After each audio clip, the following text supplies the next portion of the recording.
Hello and bonjour tout le monde.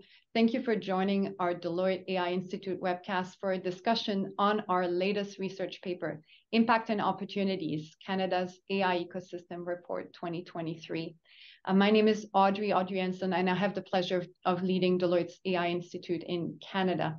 Before we begin, I'd like to start with a land acknowledgement and recognize that October 2nd, which is coming up, marks a Truth and Reconciliation Day. On this day, we honor the healing journeys of residential school survivors and their family. This day marks a time to engage in meaningful discussions about the history and legacy of residential school systems across Canada. For this webcast, we do acknowledge the Indigenous peoples of the lands that we are on today. We acknowledge that our Deloitte offices reside on traditional, treaty, and unceded territories as part of the Turtle Islands, which is still home to many First Nations, Métis, and Inuit peoples. Lastly, please note that this webcast is being recorded, and will be made available on the Deloitte AI Institute webpage. You'll be able to view this video in the language of your preference, including en français. Speaking about French, several of our speakers today, including myself, are bilingual. We do encourage you to submit your questions in English or French in the language of your choice. Before we get started, sharing with you our report methodology and our report insights, we wanted to quickly poll you on a key question. We wanted to ask you to what degree you believe Canada is uniquely positioned to be a global leader in developing and applying AI. We'd love to hear your thoughts before we get into the depth of the content. So what do you believe on a scale of 1 to 10, where 1 is not confident and 10 is very confident? To what degree do you believe Canada is uniquely positioned to be a global leader in both developing and applying AI? Let's hear from you.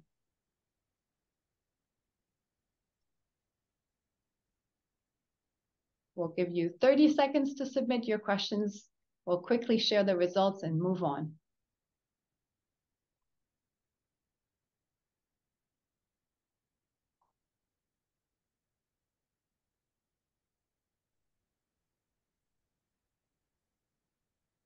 All right, perhaps I think we can share a few responses if we have those. Otherwise, we can come back towards the end. Ooh, I'm seeing some higher scores, but also, in the middle as well. So interesting insights. Let's see later how this position might change on your level of confidence. Thanks a lot for sharing that with us. So before we walk you through key insights from the report, let us share with you our methodology. So over the past 7 to 8 months, I've had the privilege of working with CIFAR and the 3 Canadian AI institutes, AMI in Edmonton, Mila in Montreal, and the Vector Institute in Toronto, as well as our Deloitte AI Institute team and our sponsor, JazzJazz, that I will introduce to you in a second. How did we create this report? Well, we used a 3-part methodology to gather the data for this report. Number 1, we used data from this consortium. So we derived ecosystem member metrics using data provided by CIFAR and all 3 of the national institutes. As our second source of data was desktop research. So Deloitte conducted market and desktop research using government patent databases like PitchBook or the World Intellectual Property Organization, their database, as well as NetBase Quid. Lastly, we engaged Modus Research, and we conducted a survey of 375 business executives, and this was in the month of March, from March 11 to March 2023. So way past the ChatGPT and generative AI wave that has come onto us. So the questionnaire was developed by an established executive panel developed by Modus Research in collaborations with Deloitte and our consortium partner. All right, now let me introduce, it is my pleasure to introduce our report sponsor to you, JazzJazz, our managing partner for AI, and generative AI. With more than 20 years of experience in tech, data, AI, and Gen AI, Jas is passionate about fueling the Canadian economy by leveraging the power of this technology. His work seeks to infuse AI and generative AI and a data-informed approach into all key market offerings. Jas is a change agent and an active advisor to multiple external boards and the AI startup ecosystem. He is also an advisor to the Canadian Space Agency on strategic initiatives. Jas, over to you. Thank you for that kind introduction, Audrey, and bonjour and hello to everyone. I am delighted to be here today to share an overview of our most salient findings in the report that Audrey just mentioned. Our report, titled Impact and Opportunities, Canada's National AI Ecosystem Report, provides a snapshot of the state of Canada's national AI ecosystem for the 2022-2023 period and provides insights across 5 key themes. And those are, firstly, talent and job market. Number 2, being research and development. Thirdly, market size and AI adoption. Number 4, investment and economic indicators. And number 5, ethical AI and diversity. Along with 2 special features, one on the impact of COVID on the AI ecosystem and the other on generative AI. The 5 themes, special features, and the metrics within each were selected by the consortium of CIFAR, the 5 national AI institutes in Canada, and Deloitte. Now, to start off our insights, let me first, mention this, that did you know that Canada was the first country to introduce a national AI strategy all the way in 2017?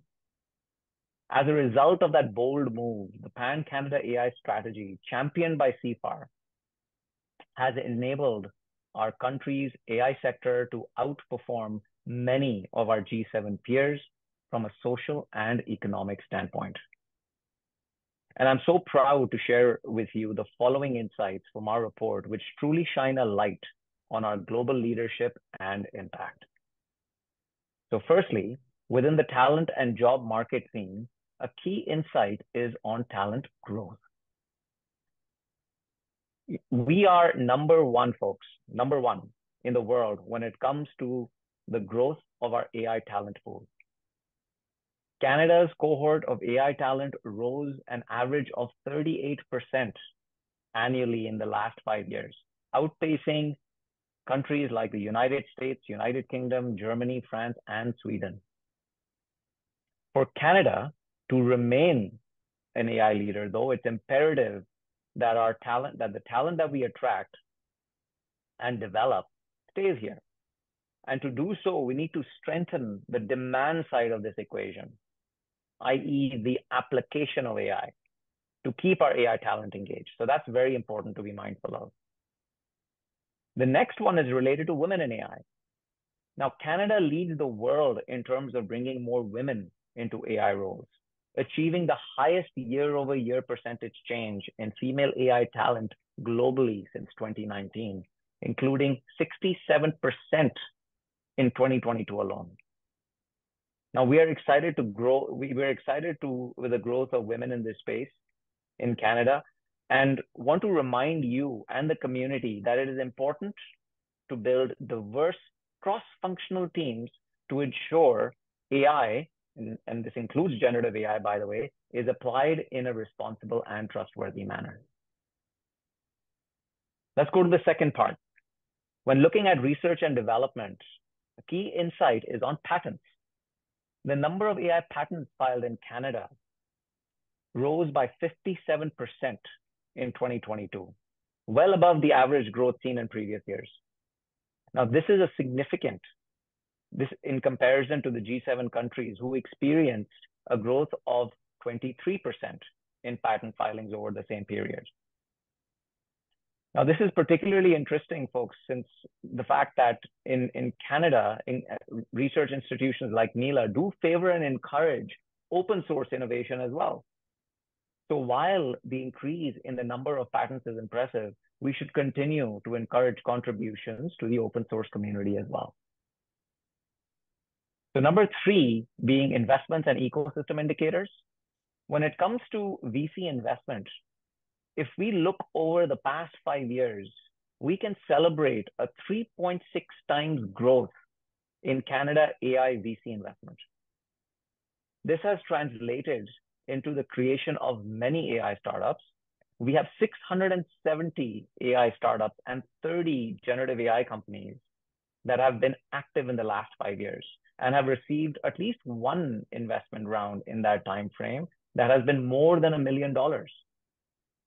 In 2022 alone, 46 new companies were founded, while the trend globally was decreasing, with 16% lesser AI companies being created in 2022. So that's pretty cool as well.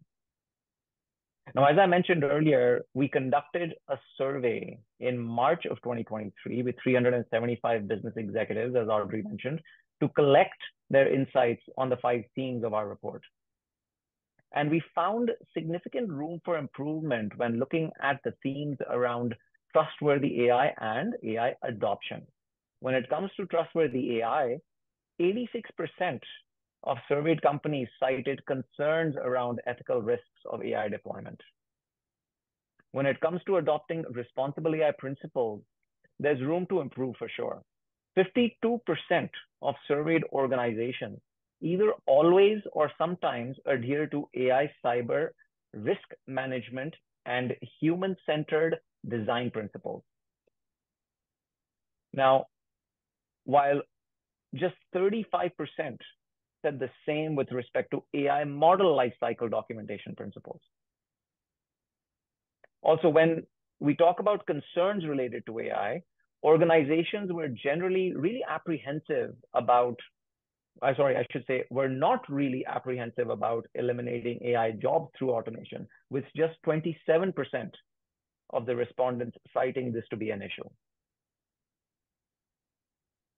Now, number 5, which is around AI adoption. From an AI adoption standpoint, the good news is that Canada is on par with our global counterparts when it comes to starting their AI journey with one use case, a pilot or a POC. 42% of organizations had exploratory AI pilots in place on par with their global counterparts.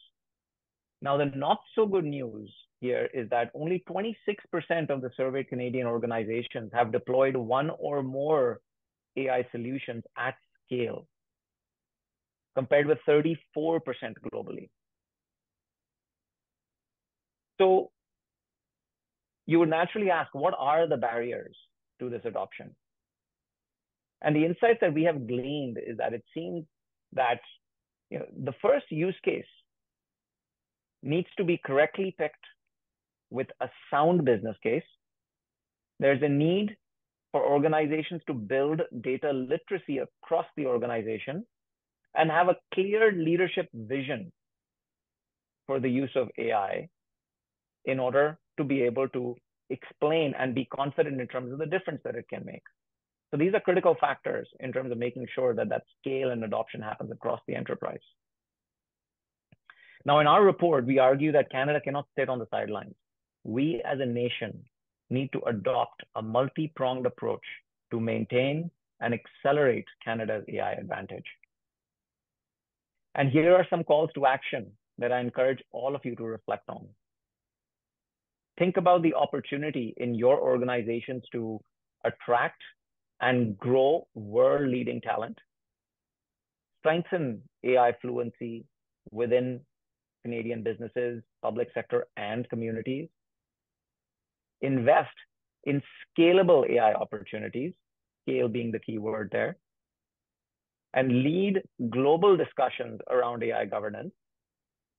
And most importantly, folks, the use cases that you converge on need to be driving value. And finally, continue our wide-ranging collaborations to drive responsible AI development and use across enterprises. And on that note of collaboration, I'll let you, Audrey, introduce our collaborators from CIFAR and our 3 awesome national AI institutes to dive deeper into our 5 themes. So over to you, Audrey. Wonderful. Thank you, Jas, for sharing with our audience the insights, and thank you for your sponsorship of this report. Thank you for having me. Thank you. Well, folks that are definitely not resting on their laurels are our collaborators. Let me introduce you, starting with CIFAR, Elisa Strom. Elisa is the Executive Director of the Pan-Canadian AI Strategy at CIFAR. She works with leaders at Canada's 3 national AI institutes, AIMI, Mila, and Vector Institute, across the country to advance Canada's leadership in AI research, training, and innovation. She's a champion of equity, diversity, and inclusion in science and an ambassador for Canada's position in AI research, innovation, and policy internationally. Elisa is a member of the federal government's AI Advisory Council, where she co-chairs the Public Awareness Working Group and the OECD Network of Experts on AI. Elisa, welcome to our panel. Next on to Kirk. Kirk Rockrell is the VP Public Strategy and Grants at AIMI. He is a project and operations manager with more than 15 years of experience managing technology and innovation initiatives across a broad range of sectors in partnership with academia, all levels of governments, and some of Canada's largest companies. Kirk, thanks again for your contributions to our report. Our Mila representative is Marie-Paule Janson. Marie-Paule is the VP of Strategy, Impact, and Sustainability at Mila. She previously founded Forum IA Québec, uniting Quebec's AI ecosystem around maximizing AI's economic and social benefits. Marie-Paule holds a master's in international affairs from Columbia University and a Bachelor of Law from Université de Montréal, UDM. From 2016 to 2018, she helped shape Quebec's research and innovation policies, including AI development. Welcome, Marie-Paule. From Vector, we have Anna Mata.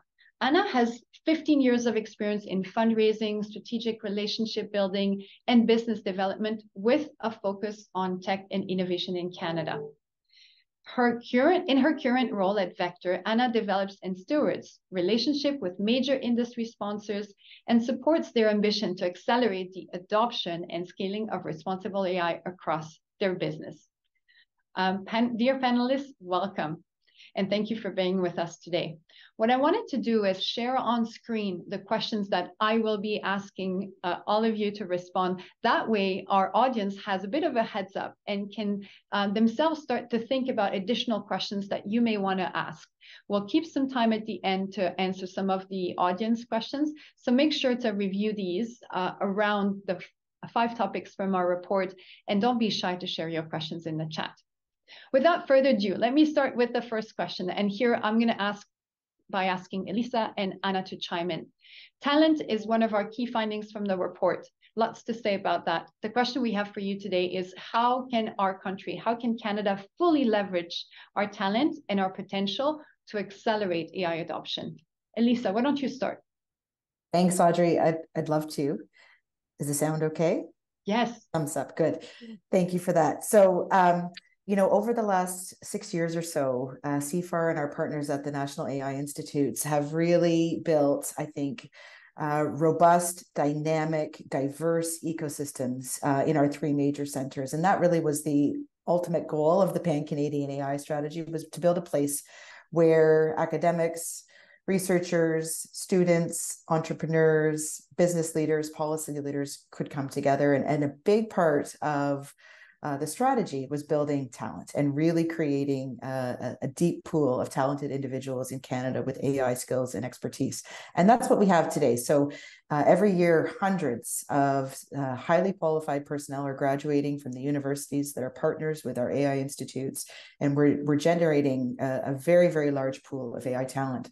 And so my best recommendation and advice for us to be able to take advantage of these ecosystems and this deep talent pool is for businesses to think very, very strategically and critically about the opportunity for them to adopt AI into their business models, into their products and services.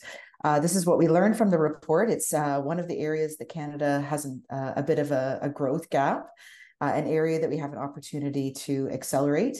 And the AI institutes are really primed to be able to support companies on their AI journey, whether you're a small, a medium, or a large science company, whether you've already done some pilots and some proof of concepts, or you haven't explored AI yet. The AI institutes have services, support, resources, and importantly, expertise and talent that can support that AI journey. Sounds good, Elisa. Thank you so much for that. Let's dive a little bit deeper into that. Anna, I know that the Vector Institute offers a ton of talent initiatives. Can you maybe share some examples and your perspective on how private enterprises and public organizations also listening to us now can take advantage of these programs and really help elevate their talent? Sure. Thanks, Audrey. Echoing what Elisa said, I think our report really found that Canada is a hotbed of talent. Other parts of the world recognize us as that. At the same time, companies can't hire fast enough. So and one of my answers to that is that companies need to start with the talent they already have. Scaling AI across a business requires a really big amount of organizational change, from changes in skill sets and processes and mindsets. So, we know that the highest value AI applications are usually uncovered when that expertise on AI meets that expertise in your business, and that really comes together. So Canadian firms need to drive AI literacy of their people and upskill both the AI-focused technical talent as well as those AI-adjacent people in their organization. Understanding how AI can be used to achieve business goals is key to really driving adoption and growing also the trust and comfort of employees, especially those in non-technical roles whose buy-in is needed to really drive that adoption and the success of AI projects. Many of our industry sponsors at Vector stress that they can't do this alone. They need partners. They need the AI institutes. They need, businesses like Deloitte that are helping them to actually navigate this upskilling journey. I would say, secondly, I think we need targeted efforts to engage emerging talent in the industry faster and earlier. So one example I can share is that Vector has a program called the Machine Learning Associates. So what we're doing is we're actually giving master's and PhD students the opportunity to do a 4-month placement at a small or medium-sized company that's part of our FastLane program, which is a free federally funded program for small and medium-sized businesses. So these are companies that may not have much in name recognition, but they offer these students a really interesting, engaging, real use case to work on. So these ambitious students know they're not going to waste their time at this company. They know they're going to build something and have something to show for their time, and that they're going to be supported by Vector's team. We're only in the second iteration of this program, but 65% of the students have actually been hired by these small and medium-sized businesses. So I think it's a really great example of how engaging students in industry early on can actually help get them into industry faster and maybe also into segments of the economy they may not have otherwise considered. Fantastic. Thanks for those insights, Anna. I'd love to move on away from the talent topic for a few minutes and focus on R&D. Elisa, we know that our Canadian researchers produce a lot of publications. Actually, if you look at the per capita number, we're leading the G7 group. So when you think about Canada setting the stage for R&D and you think about our role for leadership here, what comes to mind, and what are the areas where you're seeing the biggest traction for some of our Canadian insight or made in Canada research? Yeah, so in fact, our impact around research is actually directly related to talent, because we are so fortunate in Canada to have recruited and retained truly some of the world's best researchers in AI, and they themselves attract and train yet another generation of great research leaders. So we have a Canada CFAR AI Chairs program that has named over 120 of the world's top researchers in AI who are working at our 3 national AI institutes. And they are really the backbone of our research enterprise. The areas that we have the greatest impact in are primarily in fundamental research. So we are a world leader in advancing the theory, the mathematics behind AI, where AI is going in the future, the directions of research, but also its applications. And particularly, I think one of the things that Canada is very well recognized for is our leadership in the development of responsible AI, really thinking about developing AI applications, AI approaches that help to protect privacy, protect security, mitigate bias. It's an area that is sort of deeply culturally ingrained in our research ecosystem in Canada, and it's an area that we've had a huge influence on the world stage. Application areas are really starting to heat up as well. AI for healthcare applications is one of our great strengths at all three of our national AI institutes, and really is a huge opportunity for Canada to apply AI to a sector that really would benefit all of Canadians. Energy and environment are other key priority areas and areas where we're starting to develop strengths. One of the things that's emerged in the last 6 months, I'll just touch on, is a real interest and commitment to what's called AI safety. So it's a sort of an emerging field. It's certainly an emerging buzzword, but really with the considerations and the concerns about the risks associated with AI, we find that our research community is taking a leadership role on the world stage in developing approaches that help us to mitigate, help us to understand, help us to control some of those risks that are associated with longer-term artificial intelligence. Thanks, Elisa, for not only answering my question, but also providing a bridge to our third question around, ethical AI and diversity. Jas mentioned it. From our survey from March 2023, 86% of survey respondents, have concerns and fears when it comes to ethical AI. So, Kirk, I wanted to turn to you and ask you, what steps can we take as a country, can we take individually to develop AI applications that are both ethical and free of bias? Yeah, sure. So, absolutely right that it is a concern of many Canadians. The report clearly showed that. I think one of the biggest things that we're still facing right now when we talk about this as a challenge or a risk that needs to be mitigated is really understanding and defining the problem a little bit better. Yeah. I think we need to have a larger dialogue. We've spent a lot of time and a lot of resources bringing to Canada some of the best and brightest minds in this field, and I think we need to make sure that we're engaging those individuals to help us better define the problem. Are we talking about the risks of all AI? Are we talking about the risks of generative AI? Are we talking about all generative AI? And I think it becomes almost daunting and seems like it could be an impossible task until we get to a point where we've really had that dialogue and kind of made some definitions around what it is we're most concerned about that we can have an impact on. So I think that's first. I think, going back to a comment earlier from Anna, I think another big thing that we can do is promoting AI literacy. So, there's always a new cohort of young people coming through universities and colleges and things like that. And so one approach is, could be similar to what we've done at AMI with the University of Alberta just recently. And that's, develop AI programs that are available to anyone, regardless of which sort of career path they're on. But then even going beyond that, I think, providing that AI literacy to businesses, I think at the technical level for sure, but I think it also needs to include, executive teams and probably even boards of directors, to make sure that they know what the potentials are for harm and for bias and risk and safety when they're developing new AI applications.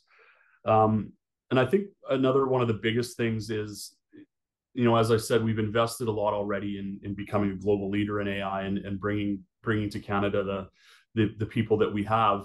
And I think we need to leverage that now in the same way we've leveraged them for the technological side. I think I think sometimes the challenges that we're facing sometimes are best understood by the people that are involved in the development and deployment of this technology. So I think we need to engage those research chairs, as Alyssa said, and incentivize them and encourage them to take that closer look at the safety aspects of AI that they're working on.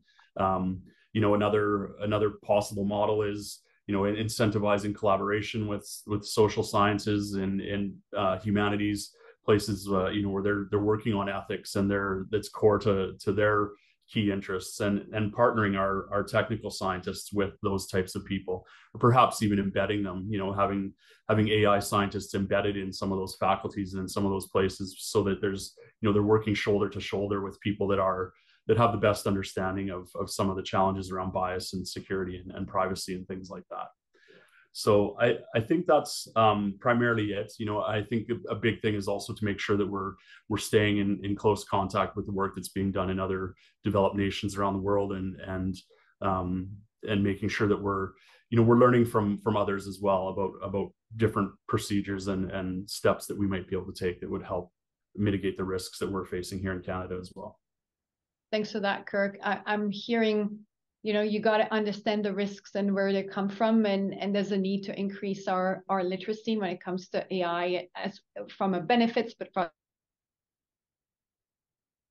also from a risk perspective.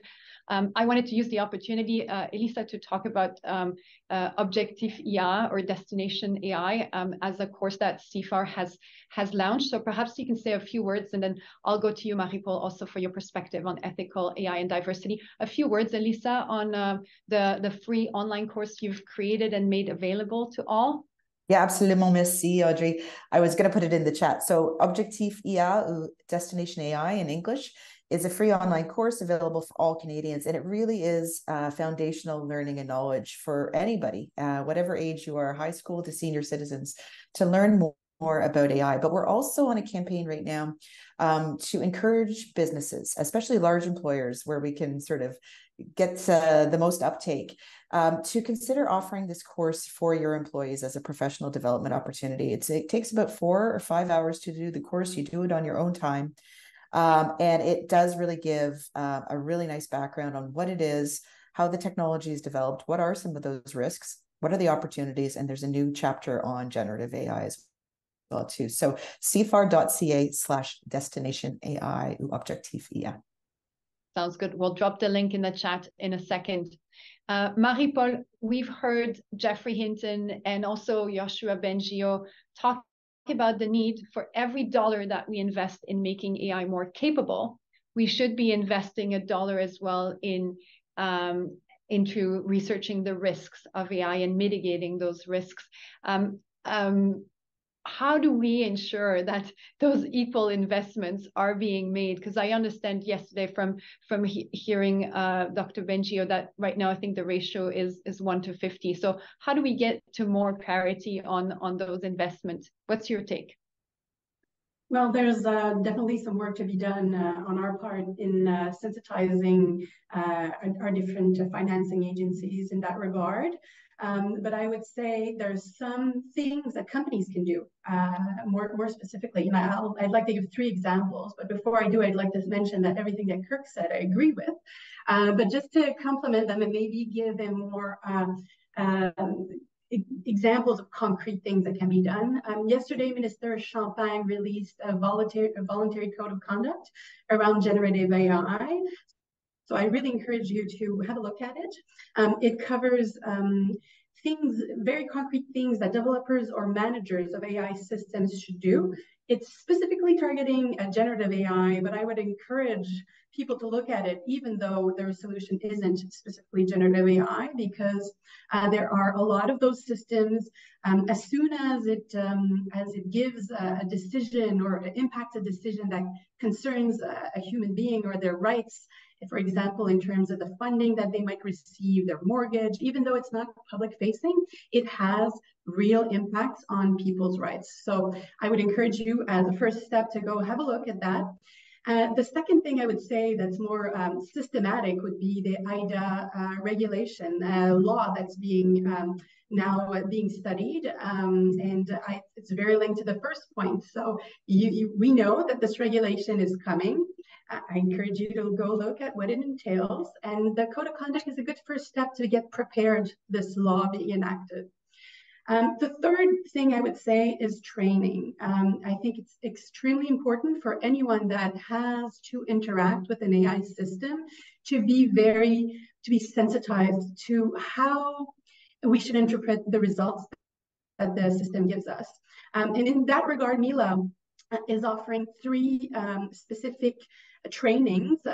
First one is called Trail, and we started by offering it to our scientists. As you might know, in Quebec at least, computer scientists don't have ethical codes of conduct, or it's not a regulated profession like lawyers are and things like that. So in order to compensate that, that lack, I think we thought it was very important for scientists to follow this concrete training. And it had a lot of success, and we're looking to really like leverage it throughout our labs.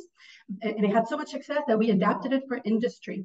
And it's very specifically for anyone that's involved in the creation, the deployment, maintenance, sale, or acquisition of an AI system. And it's very hands-on, practical questions that you should ask yourself throughout the life cycle of an AI product or project. And that's also very important because the ethical concerns that you might have at the very beginning might change depending on how the product is actually being used, and actually it needs to be updated. The last thing that I would say is also the importance, and it goes to your first question, Audrey, of sensitizing public decision makers. So we're offering a course called AI Policy Compass that really aims to familiarize policymakers with AI issues, both the potential of AI, but also some of the risks that they need to watch out for.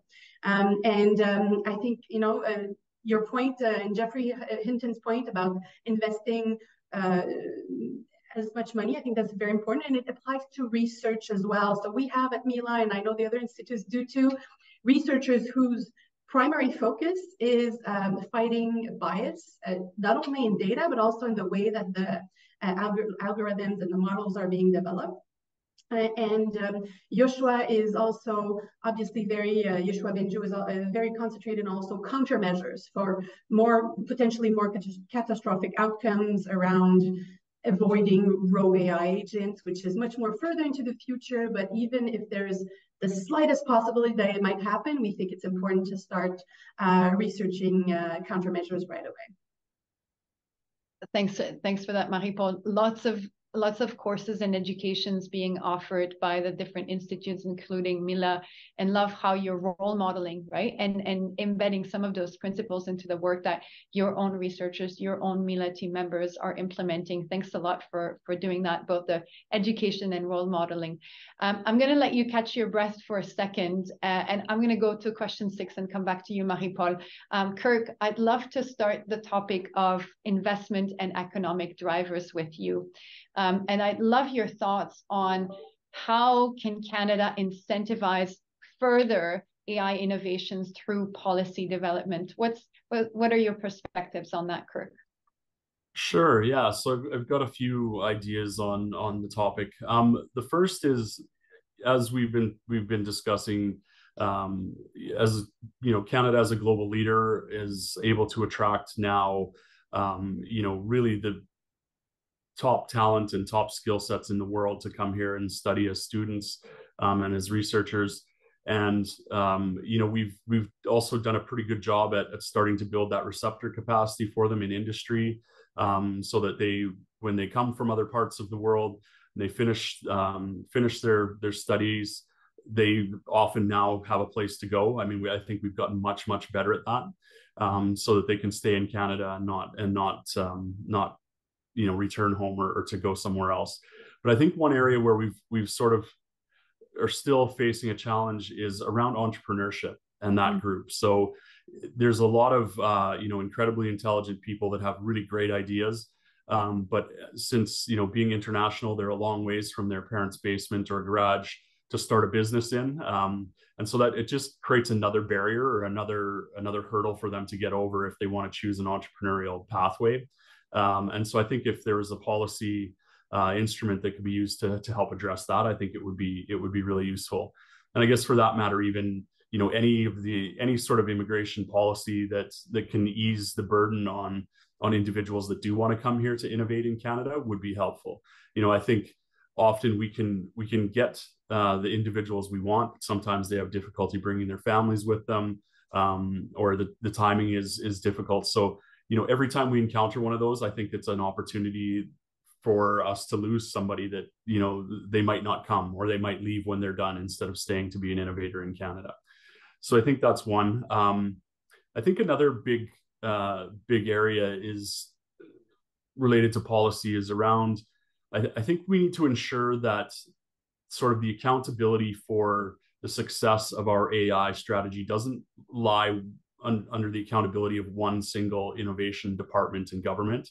So of course, you know, we receive funding from ISED to do the work that we do, and of course it's appreciated. But I think if we really want to see true innovation, one of the biggest things we need to do is, you know, we recognize that AI is becoming more ubiquitous. It's becoming more widely applicable in every sector. So I think policy that incents other departments, so things like, you know, energy and health and climate and environment and agriculture, if they also had a mandate to support AI innovation, I think that would also help boost the innovation that's happening in the country.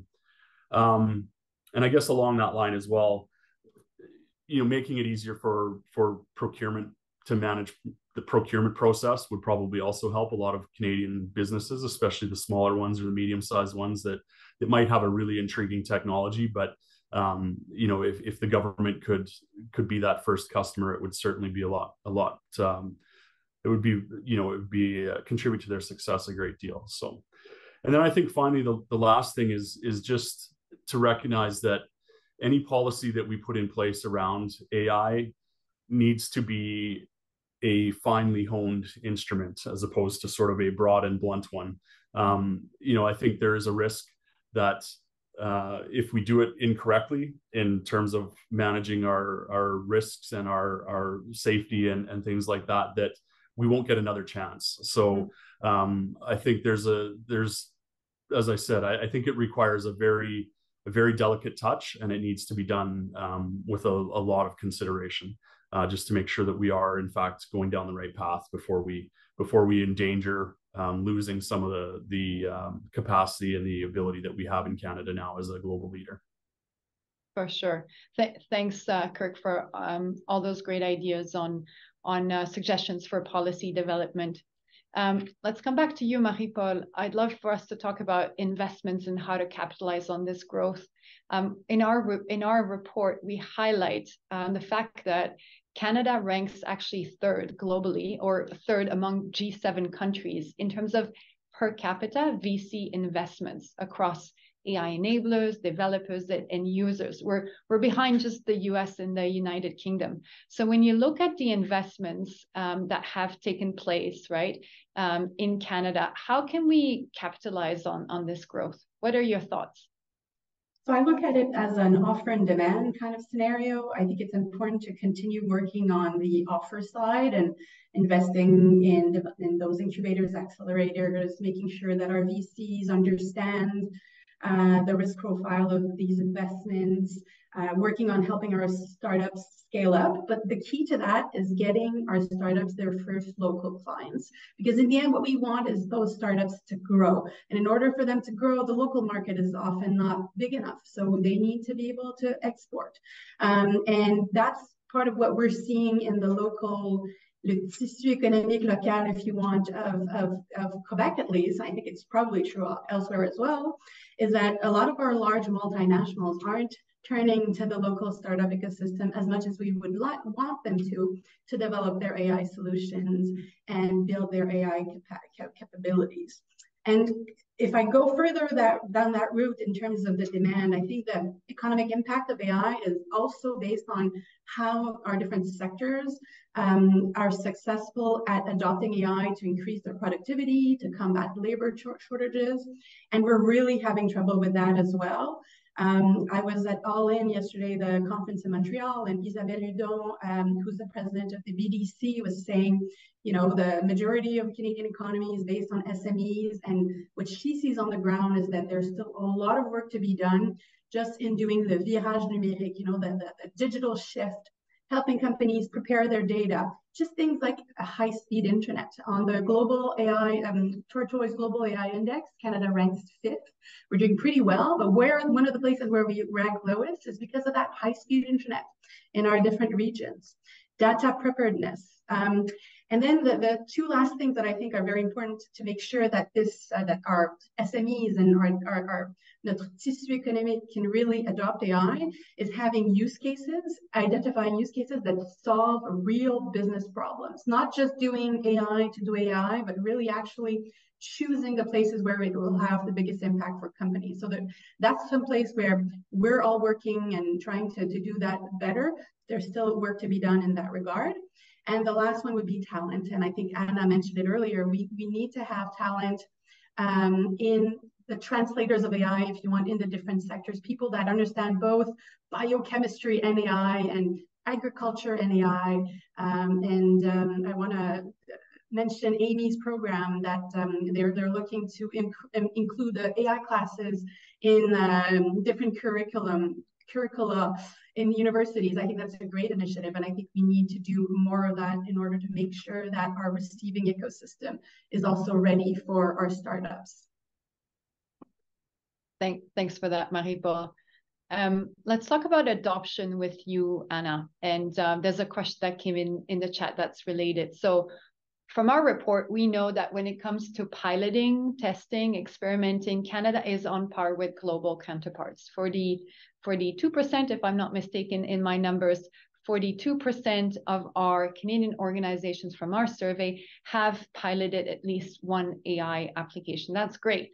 But the not so good news is that when we think about scaling real rollout and implementation, that number drops to 26%, which is, lagging behind our global counterparts who are, 34% of them have actually implemented. So Anna, I'm wondering what your call to action here is to companies, right? How do we enable innovation that moves beyond that initial pilot? What are your perspectives? Yeah, thanks, Audrey. It's a great question. And from working with 30 large enterprise partners, we know that moving beyond that pilot phase and scaling AI is a much bigger challenge. I'd like to connect it back actually to that earlier conversation about literacy and talent. The companies that we see that are successful have a real practical roadmap of how they're going to find the right talent, how they're going to level up their company's level of AI literacy and competence in a really programmatic way, where they meet all the different variety of professionals they have in their company at their level and help them move along that literacy continuum. They all are making sure that their company leadership understands the strategic value of this technology for their business and is buying into that roadmap around talent and upskilling and is ready to resource it appropriately. I also think that literacy piece connects to aligning business priorities with AI. Companies need to be focusing on those most high value use cases. And that connects to, having those knowledgeable folks at your organization who can guide this and can bring along the non-technical AI adjacent professionals who are needed to make that project successful. And that whole upskilling exercise of an organization successful. Again, I don't want to repeat myself, but I don't see any companies doing this alone.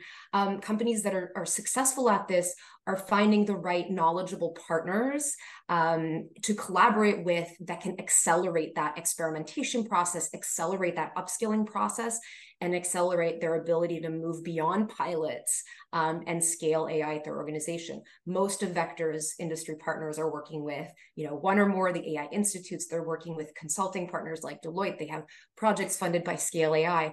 We have such a rich ecosystem here of partners that companies can benefit from and really help them move the needle away from that pilot phase and into that scaling phase.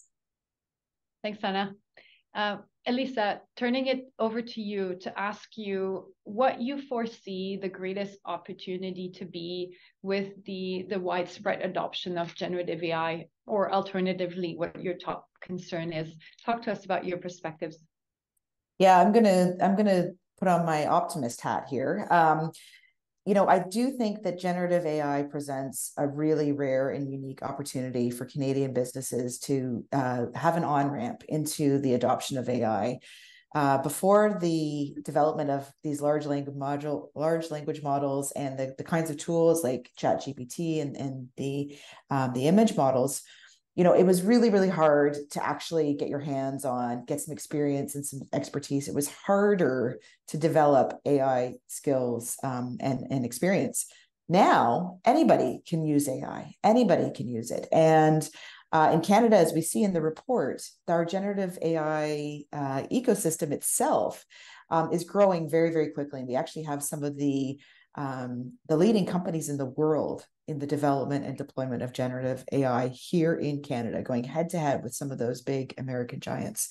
And so we have rich opportunities, I think, for Canadian businesses of all sizes and across every sector to think about sort of leapfrogging that hard path, that harder on-ramp into AI and adopting generative AI approaches instead.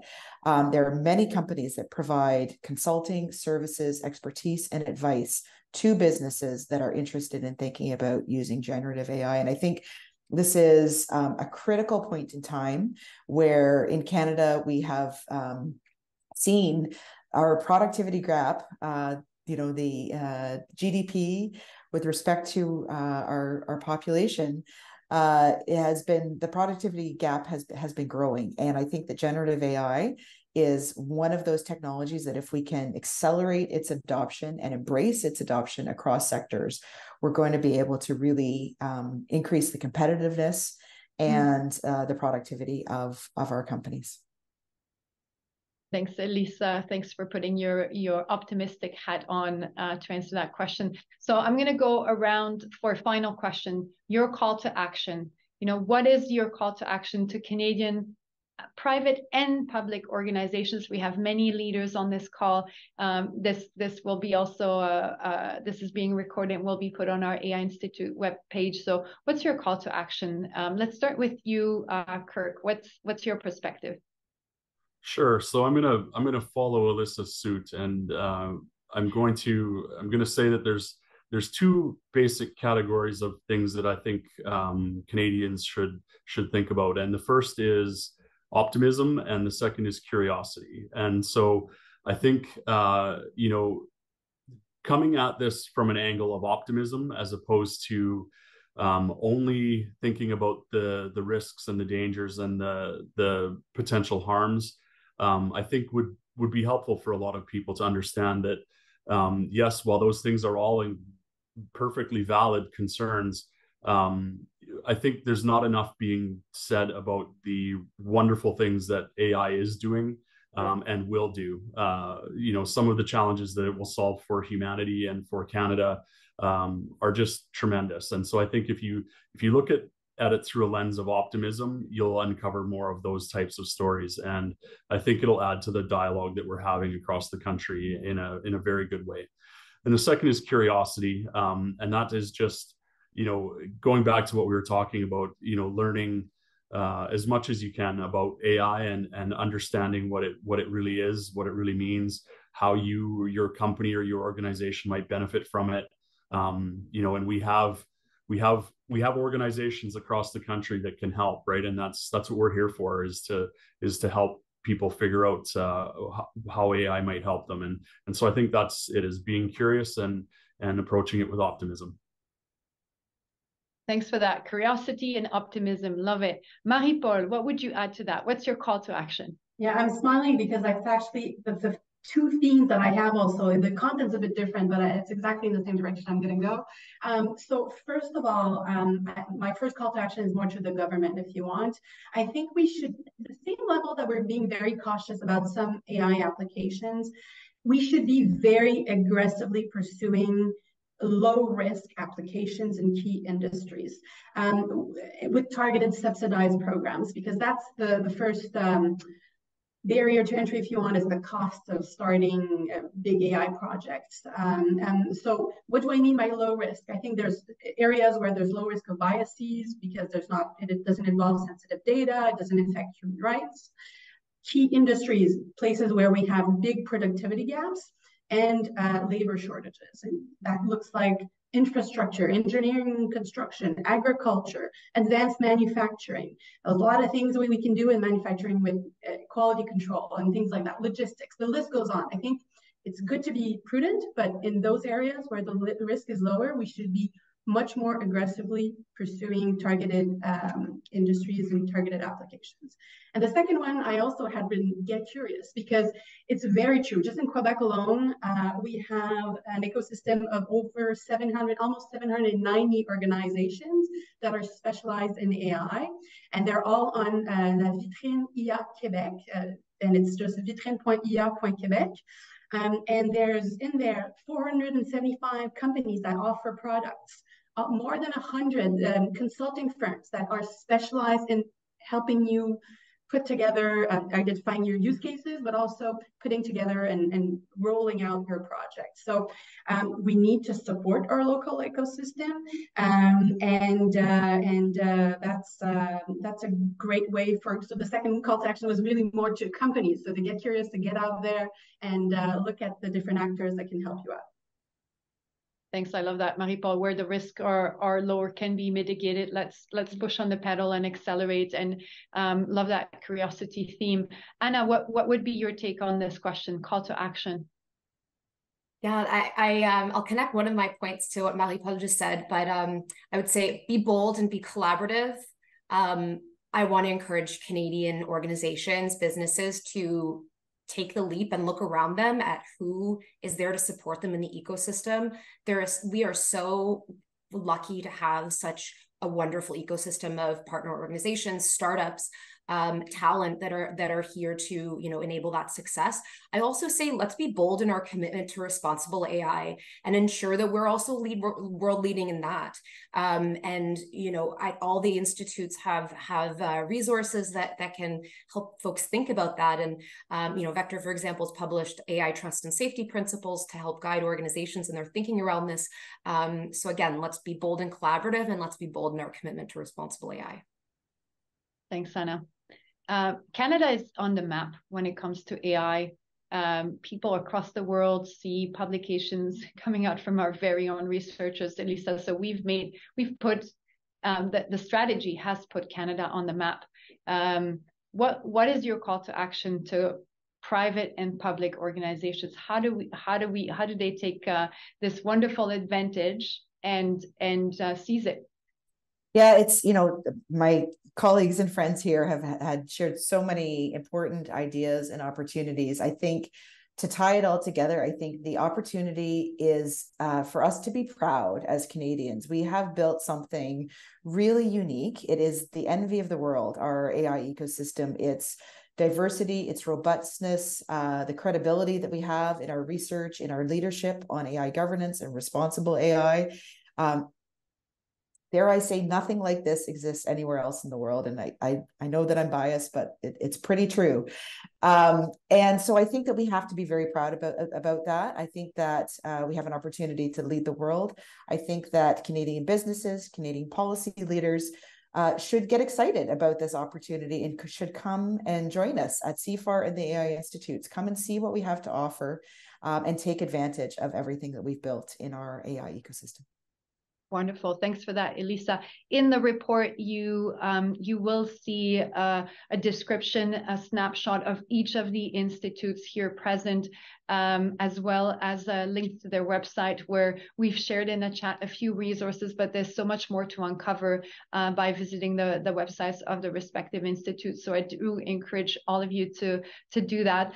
And I want to thank the four of you for joining us today and over the past few months to collaborate on this key piece, which we hope will help amplify some of the great things we can be proud of, the impact we've had to date, the impact that the strategy has had to date, but also the opportunities that we have as Canadians and as Canadian leaders. Fantastic. Yeah, thank you very much for being with us today. Let's get your vote of confidence now. We asked you earlier, how do you feel now? What's your level of confidence? We are that global leader we talked about, but what are your personal perspective? Let's hear it from you, and then we'll collect feedback from you also on this webcast. As you know, we take your feedback very seriously. And I want to let you know about our next webcast in October, which will be dedicated to the theme of data governance in the new Gen AI era. Data governance is not going away, or managing data as an asset is not going away. If anything, AI and Gen AI are making it even more important. So talk to us about your level of confidence, and don't hesitate to register for our next AI Institute webcast. And I do hope you can share our joint report with other business leaders that are curious about the role of AI in Canada and want to learn more about the impact it's had and it can have for our wonderful country. All right, on that note, thanks everybody. And thank you, Atif, for sharing the poll results. Definitely some higher numbers I can see. So really appreciate you dialing in today. Elisa, Anna, Kirk, Marie-Paul, merci beaucoup. Merci à tous.